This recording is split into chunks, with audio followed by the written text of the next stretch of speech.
எல்லாருக்கும் வரைக்கும் பாருங்க பார்த்துக்கிட்டே இருக்கிறது உங்கள் பிரகிருஷி ஹோம் மேக்கர் சேனல். இன்றைக்கி சூப்பரான ஹெல்த் பெனிஃபிட்ஸ் நிறைய இருக்கிற முருங்கைக்கீரை தான் பார்க்க போகிறோம். முருங்கைக்கீரை தொகையிலுங்க. முருங்கைக்கீரை கூட்டு பண்ணிப்பீங்க, முருங்கைக்கீரை பொரியல் பண்ணிப்பீங்க. ஆனால் பசங்க தொட்டு கூட பார்த்துக்க மாட்டாங்க. நீங்கள் இது மாதிரி தொகையில் செய்யுங்களேன், கண்டிப்பாக தட்டு காலியாதே தெரியாது. ஃபஸ்ட்டு கடாயில் எண்ணெய் ஊற்றிக்கோங்க. கை ஃபுல்லாக உளுத்தம்பருப்பு எடுத்து செவக்க வதக்கிக்கோங்க.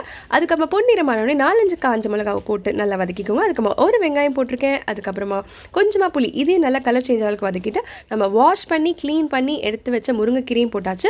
கீரை நல்லா சுருங்கி வர டைமில் பாருங்கள் புதினா போடுறோம். இந்த ஃப்ளேவர் வந்து பசங்களுக்கு ரொம்ப பிடிக்கும், கண்டிப்பாக சாப்பிட்ருவாங்க. அதில் உப்பு போட்டு நல்லா வதங்கிச்சு பாருங்கள். இந்த ஸ்டேஜில் வந்து ஆற வச்சு அரைச்சிட்டு வந்துடுங்க. அரைக்கும் போது கொஞ்சம் காய் ஃபுல்லாக தேங்காயும் போட்டுக்கோங்க. அந்த இனிப்பு டேஸ்ட் வந்து முருங்கைக்கீரையோட சேரும்போது அந்த ஃப்ளேவர் அந்த டேஸ்ட்டே சூப்பராக இருக்கும். அவ்வளோதாங்க, தொகையில் ரெடியான என்னங்க சாதம் போட்டு சுட சுட சாதத்தில் அந்த நெய்யை போட்டு அந்த தொகையில் வச்சு பசங்களுக்கு கொடுங்களேன், ஹப்பாடியோ தட்டு காலியாகவே தெரியாதுங்க.